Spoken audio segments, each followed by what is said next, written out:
Hello everybody, welcome back to another YouTube episode.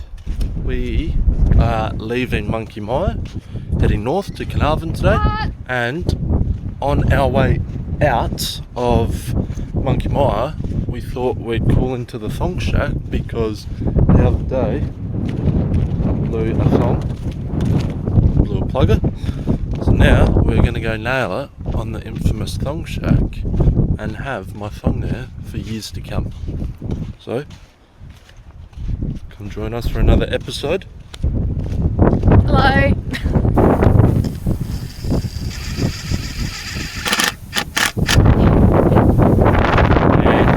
And everyone's done one. I might do two just for good luck.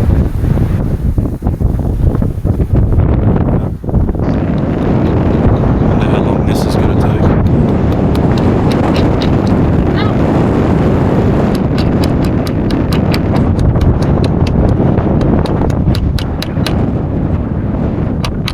A few moments later.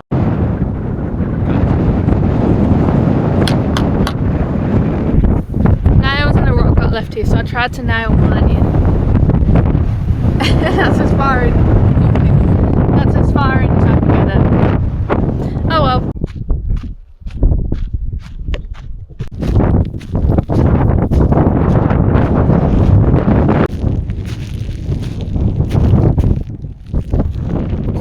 Shell Beach. Just did a quick stop off. We've had to come down one by one, so I came down first because dogs aren't allowed on here. But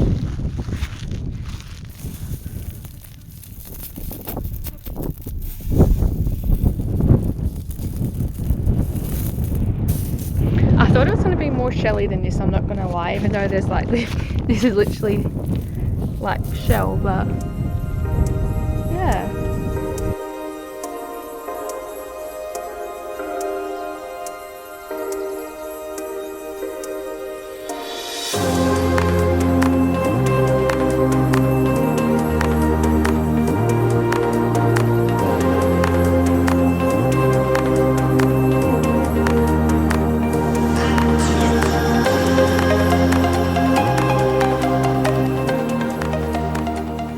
Deciding if he's going to keep the beard, shave the beard, and we're using milky sticks as using Archie to pick.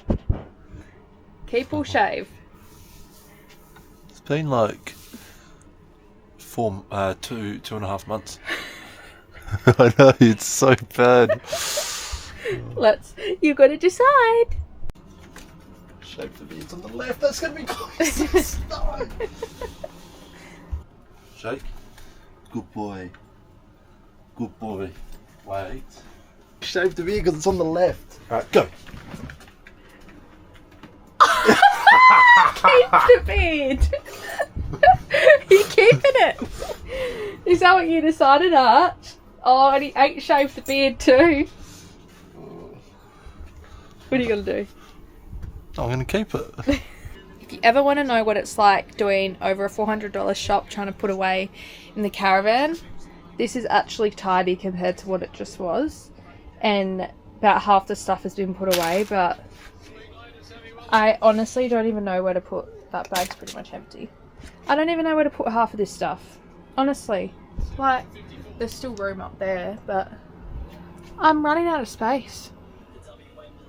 Like, where does everyone put stuff? I need to know because I'm really struggling. I'm even taking stuff like out of its boxes to make more room. Oh my god, this is insane. I don't even know what to do. Are you going to shave the beard or what? Yep. Or you just said you're pulling out? Oh, it's so sweet. Oh! We've decided we're going to keep it like this. Yeah, look at me.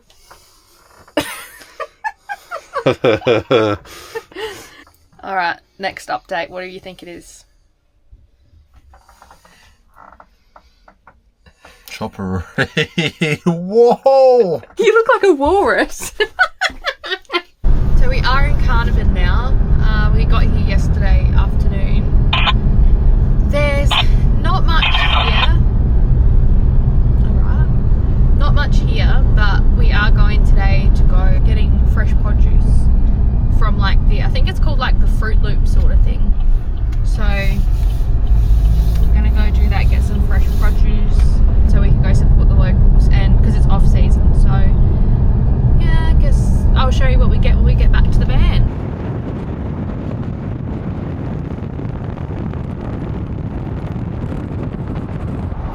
We just got back from the like the Fruit Loop thing, and all I got is just 3 mangoes, but oh my god, they smell delicious. Like $3.50.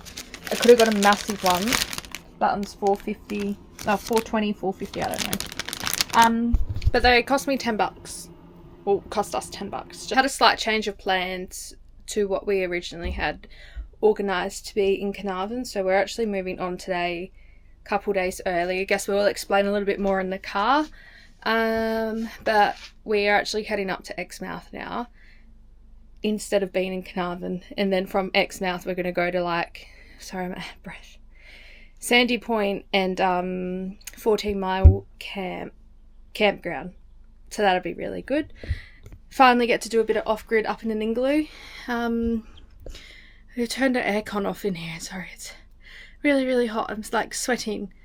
I just did a good vacuum of the van. So yeah, we'll take you along in our day and see what we get up to. I think we're going to go on a bit of a detour out of our way up there and head to the King Waves kill sign, maybe. The reason we are leaving is not against the place we're staying at, but it's more so the environment and the people that live in Carnarvon. Don't get me wrong, there's probably a lot of loving people, but there was an incident in our first night at Carnarvon where there was a fight at the place we were staying. Cops got called. One of the persons got arrested. The other person ended up in hospital. So yeah, we didn't feel safe. So it's all good. We left a few days early, and now we're gonna keep venturing up north. Get to Exmouth this afternoon. Be there for a couple of nights and do what Megan's just said in the previous video.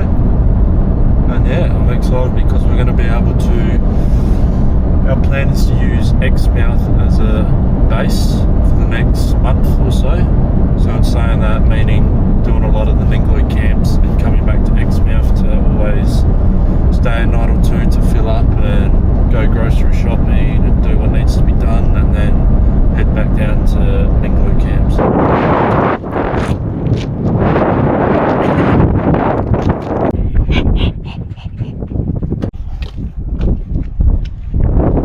Oh yeah.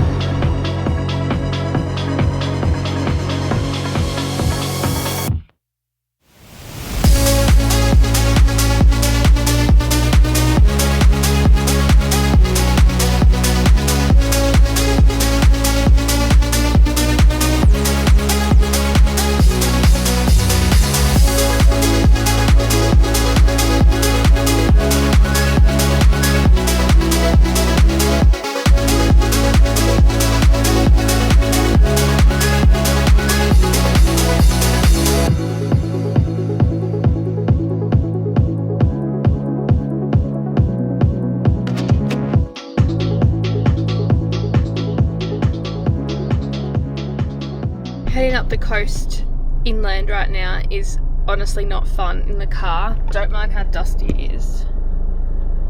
I don't even think you can see it, but currently 45 and windy, which is not ideal. It is stinking hot. Here, quick. Let's go. Come on.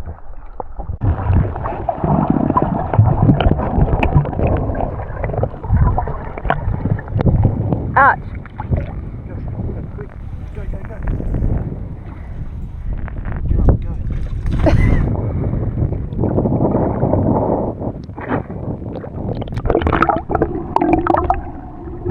Check-in now. We were actually just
cold. Yep.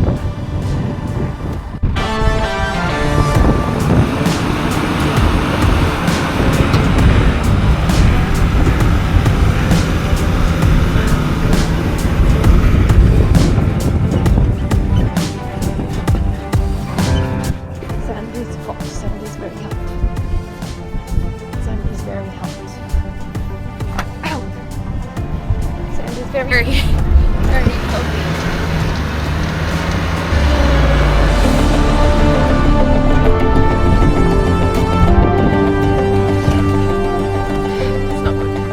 That we had trying to get to our camp for today and the next, couple of nights. We have made it. Well, we made it here a couple of hours ago, but it is sunset. Dinner is on and cooking inside. Archer's had a nice beach run. And have a look at what is our doorstep, our literal backyard for the next 3 nights. Oh, did you see the crab? Ghost crabs down here. Absolutely stunning. Have a look at that. And to get out of our shamble that we had, that I did not film after that, we got extra help from a family that came down that was staying here. We were lucky, we were stuck for about 45 minutes, not being able to move. But they put us down an extra lot of max tracks and we just deflated the tyres to a bit more. It's down to about 10 psi. And we made it, so all is good, but it's a different story getting out, but we know the road now, so hopefully that's a bit better. This is camp for the morning. And just there, Zach's actually just gone down to the guy down the road. How beautiful is this? I've seen a couple turtles out here this morning. I feel like there's another one just out there by the looks of it. There was one just cruising along in the clear through here, and then I saw another one just out of where it goes a bit more blue, like a bit more of a deeper blue. Oh my gosh. This would be nice to wake up to every single morning. It's not really, the sun's quite far up, but besides the point. Arch loves this, having this as a backyard. He just loves the water. That's how stunning. We have got the awning up now. The wind has slightly picked up. I say slightly, it has picked up quite a bit. Pumped the paddleboard up, went out for a bit of a paddle, but because the wind's blowing offshore, I really struggled to get a bit further out, so I just ended up drifting back to shore, which is fine. At least I didn't drift out all the way to the reef out there. No, it was really nice, but we're going to keep it pumped up for tomorrow. Hopefully the wind in the morning again, because it's now afternoon, it's lunchtime, the wind has picked up, which is pretty normal. Before we left, we picked up, No Mercy. If you move your hand. No Mercy. And our last game just then, before we quickly have a shower, how many cards were you going to have to pick up? 30. 40, wasn't it? No, it was 30, but I had another plus 10 to put down, so it could have been 40. Good game though, but holy moly, we had like, you lose if you get over 25 cards, but we ended up just playing for a little bit longer. And I reckon we would have had close to like 30, 35 cards in our hand. It was crazy.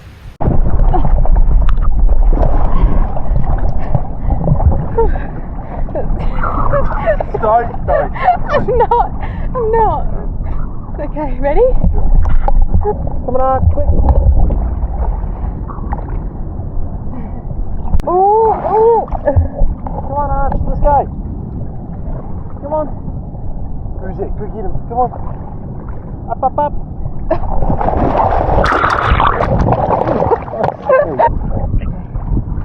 Everything.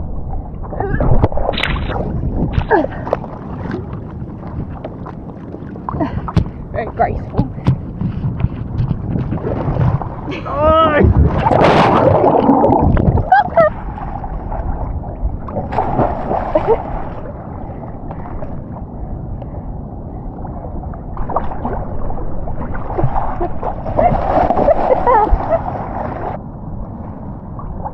Jump!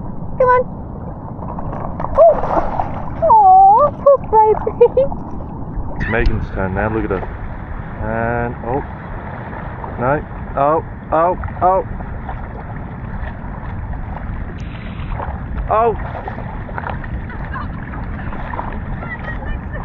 Oh, just missed it.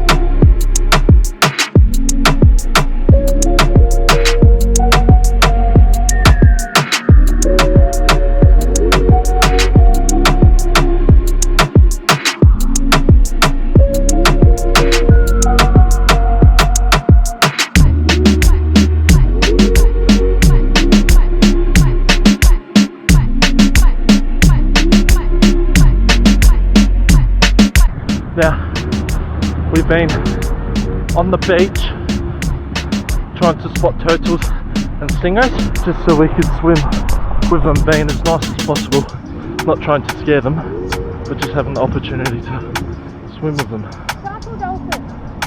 Where?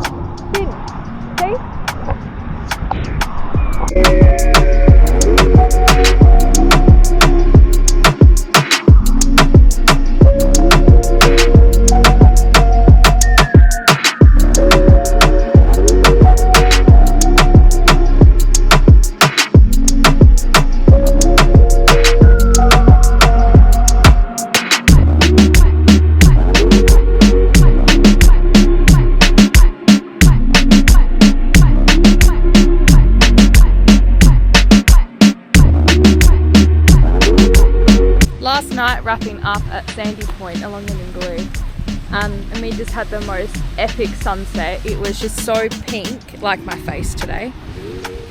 But holy moly, I think that's my new favourite word, being along this coast. Words just cannot do this justice, honestly.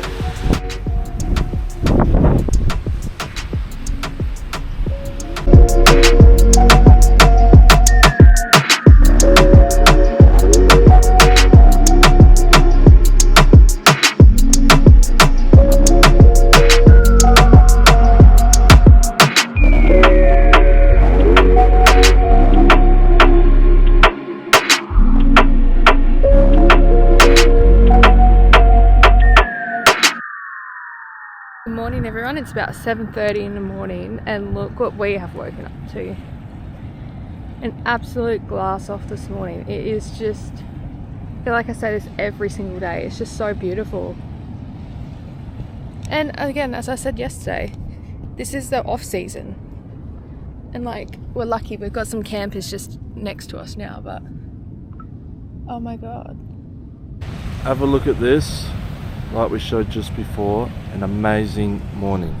We've been here for 3 nights now, and we were supposed to go down the road for another 3 nights, and now the weather is amazing. Bugger all wind now, the wind's blown away. Could have taken the boat out, but the last few nights we've been having dramas with our 12 volt in the caravan. And I've just come to the conclusion. I've done some testing this morning, and one of the batteries that we've got is completely buggered. It's showing 8-9 volts when I disconnect that, and that pretty much means that it shouldn't be showing that, so it's pretty much buggered. I've done a lot of research and that, and yeah, I've come to the conclusion that she's gone. So the problem we've been having is during the day, because the solar's come down into the van and it's putting load into the batteries. During the day it's been fine, you know, the battery's at 13.8, 14 volts, which it should be at, which is good. But as soon as the sun goes down, the voltage drops heaps, which normally in most battery setups, correct me if I'm wrong, happens at night. The voltage drops. But in our instance it does that, but come about 10:30, 11 o'clock at night, the battery goes all the way down to 11 volts, and with the voltage protector that I'm assuming all caravans have got, once the battery hits that, everything shuts off and it won't allow you to use anything. So last night, for an instance, it got to about 11 o'clock at night and our batteries was down to 11 volts and everything shut off, and we had no fans. The fridge obviously was running off gas, but it flipped off because the protector turned on. So last night at about 11 o'clock in 35 degree humidity at night, we had no 12 volt access, so no fans, no nothing. So yeah, comes to the conclusion that today we're going to cancel. Well, we can't cancel one night at 14 Mile because we're supposed to be there in a few hours. But I'm going to cancel the next 2 nights and we're going to head back into town, get this 12 volt gear sorted, because in 5 or 6 days we go to South Lefroy and we're off grid for just under a week. So I need to spend the next few days trying to get this caravan bloody sorted so it's ready for us to live comfortably off grid. So yeah, I'm sorry, we were looking forward to the next 3 days, going out, taking the boat out, getting some sick footage. But yeah, stuff happens. This is the gamble you take, living on the road in the van. Not everything's sunshine and rainbows. Stuff's got to go wrong, and in this instance it has for us now, so can't dwell on it. All we got to do is fix it. So, yeah. Back on the road. This is the hard stuff, so we haven't got to the soft stuff yet, so hopefully that'll be all good.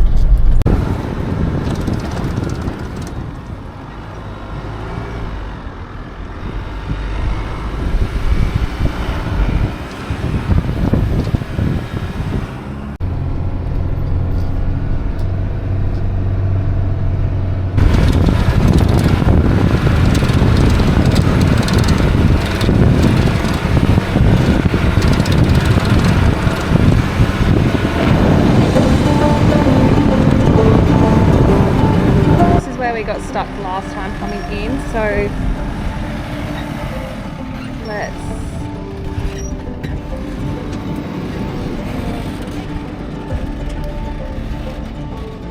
oh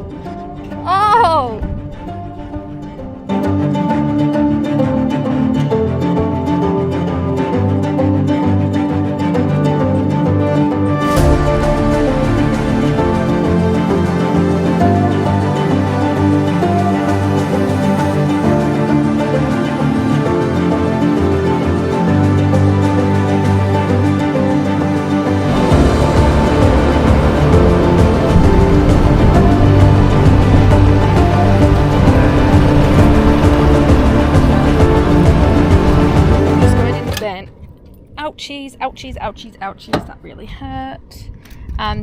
So when Zach's airing up, I'm just going to get him some food. So let's have a look at the damage that's been done, oh no, in the van over the corrugations, because like you can see how bad it is just there. Great, so that has happened before. Bin has stayed up, everything else is actually fine. My calendar even stayed up. Now that's a first, because normally it falls off even just going over a bloody speed bump. So that is a first. And the aircon falling off isn't really anything new. Zach did try to duct tape it, but we'll just have to have a look at putting that back on. But pretty good, pretty good. Last time when we came in, I had a nice starfish hanging up along here, and she has fallen off and broken. So I'm going to have to fix that. But not bad, not bad. It could be worse. So we've just left camp this morning. Everything went well. We didn't get bogged. We had to take the same truck that we got in. I had to take it back out. Everything was fine. Now we're just about to hit the bitumen to head back into Exmouth to get the batteries and that sorted, like I explained before. And I got to get a new fuse for my redox system in the ute because one of them blew. So I've had no power through the Anderson plug or battery. But besides that, I'm just pumping up the tyres now. They're all like 10-15 pound because how bogged we were. and £15 all round pretty much. I think the caravan was 20 psi. I think I had the utes at 10 psi. And I've only got the one air compressor with one outlet, so I've got to do it one by one. So we'll spend the next 15 minutes pumping up, checking the inside, which I think Megan's already done, and a couple hours north into Exmouth on bitumen now. Yeah. There's the bitumen. Now, it's just problems after problems, you know what I mean? Like, it just never ends on the road. We're just running into problems left, right, centre. But I've rolled up to the caravan park and I've gone to put the stabiliser legs down, and the bearings and that have gone in it. I hope not, that's the case, but the inside frames come out, the outer, and now she's just sitting there. But we're going to fix.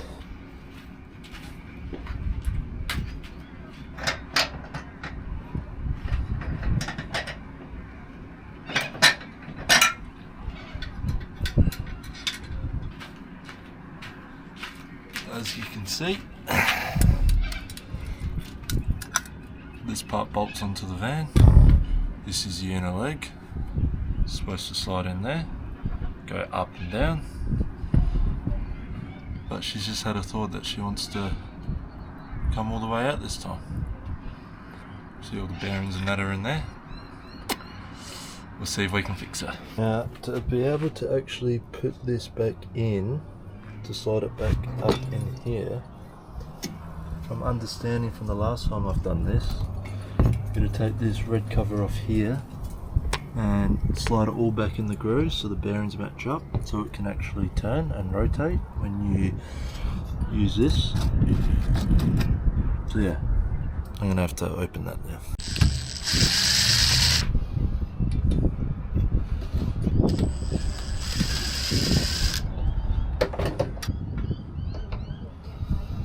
As you can see here, that pin needs to feed into this mechanism here. So when you drill, this turns that, and that bottom one turns, and that's what extends this leg, and it comes out. So we're going to put it back on.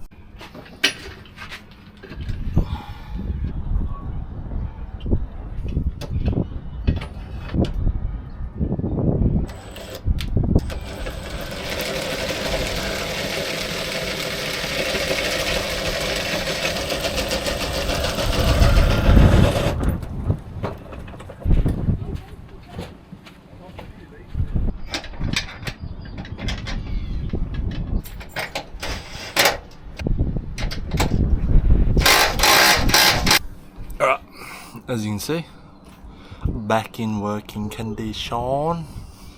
She's all good to go, just got to put the cover back on and bolt her back onto the caravan, and then we're good to go. And there's a few more things that I need to get done because everything wanted to break.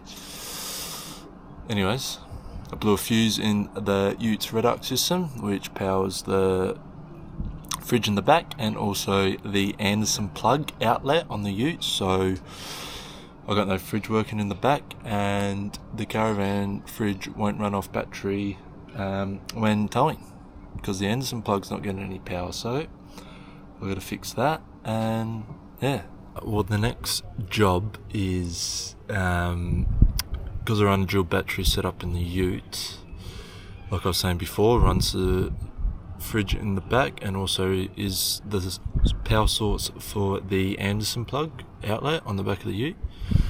You can see here you got the auxiliary battery, which is that there, that runs off the reduct system, charges through your main battery. So you've got 3 fuse blocks here, 3 50 amp fuses, and as you can see, I don't know if the camera does it justice, but it's completely blown. And I just checked the put the multimeter on the battery and it's showing 11.6 volts, which is good. Doesn't mean it's stuffed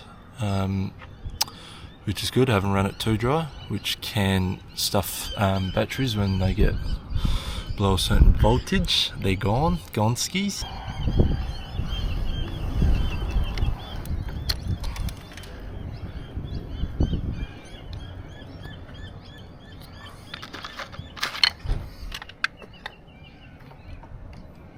That's what it's supposed to look like.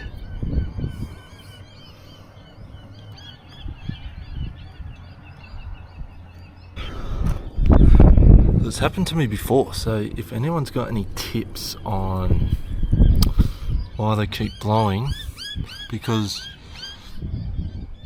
actually no, you can't see. I was going to say normally you can, there's a blade in the middle. When a fuse blows, you can see the blade's broken. But this just is completely, you can't even see anything. Yeah, if anyone's got advice if I need to change this whole red arc wiring system, bigger cords, bigger wiring, I don't know. Other bloody job I've got to do, it's never ending, is replace the 12 pin, but can't be fritzed doing that now. It is currently 6 o'clock. We've got better things to do, but we're going to do that tomorrow. But Megan's just filling in our lap of Australia. Yeah, crazy that we've come fucking far. What's it been, 9 weeks now, Nelly? Yeah, 2 months. 9 weeks, just over 2 months. But yeah, look at that. Down the south coast, southwest, west coast. Now we're up in Exmouth.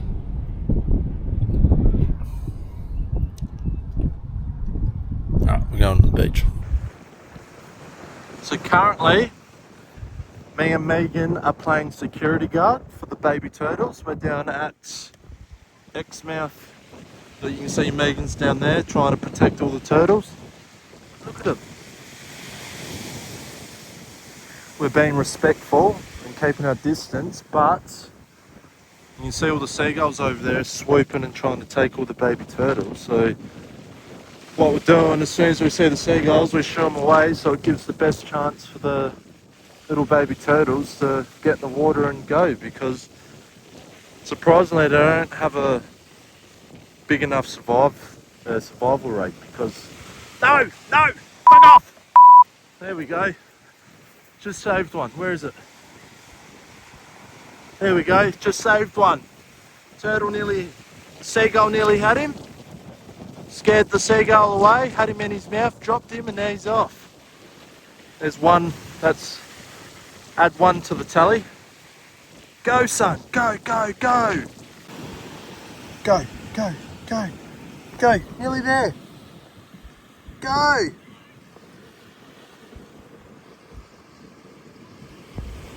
Nearly there. And go. Yes. No, don't fall in that hole. Go. No, you keep falling in the holes. To be fair, they are our footsteps. Oh, that one's got a turtle in its mouth. Oh, it dropped it. And this poor fella just got dropped about 50 metres in the air from a seagull. So I don't want to touch him. I want him to do it on his own, so hopefully he can turn around. He can get out. How good's this? You know, we're here playing security guards. We're protecting all the baby turtles. Those seagulls over there got a couple. But we're doing our best. We're not interfering, we're not touching them or picking them up or doing anything, but all we're really doing is videoing them and chasing the seagulls that pick them up. Go! You're nearly there. Smell the sea breeze. Mama turtle laying her eggs. Alright, we're leaving now, don't worry. 1, 2, 3. And seagulls, piss up! They're they're even going for them in the water. I can't. As you saw last night, we were so lucky to be able to see all those little baby turtles making their way down to the water, like hatching and then little flipping their way down into the water. Absolutely insane. If you ever get the chance to do that in your life, please, please, please do it, because nothing will ever prepare you for how, like, if you're protecting that turtle from the seagulls from the dune all the way to the water, you feel like a bloody proud parent when you watch them swim away. It's so amazing. But unfortunately, this wraps up our video for the week. So we hope Zach's actually on his way home from fishing now, out marlin fishing. So hopefully you got a bit of content to show you guys today. I know he was a bit seasick.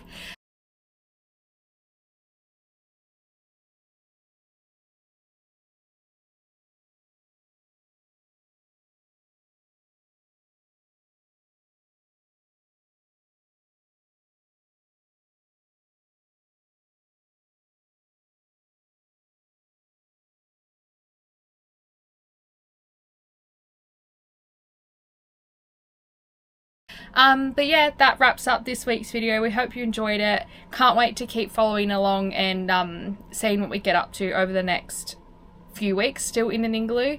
Next week will be a good one, so will the week after, so we'll see you then.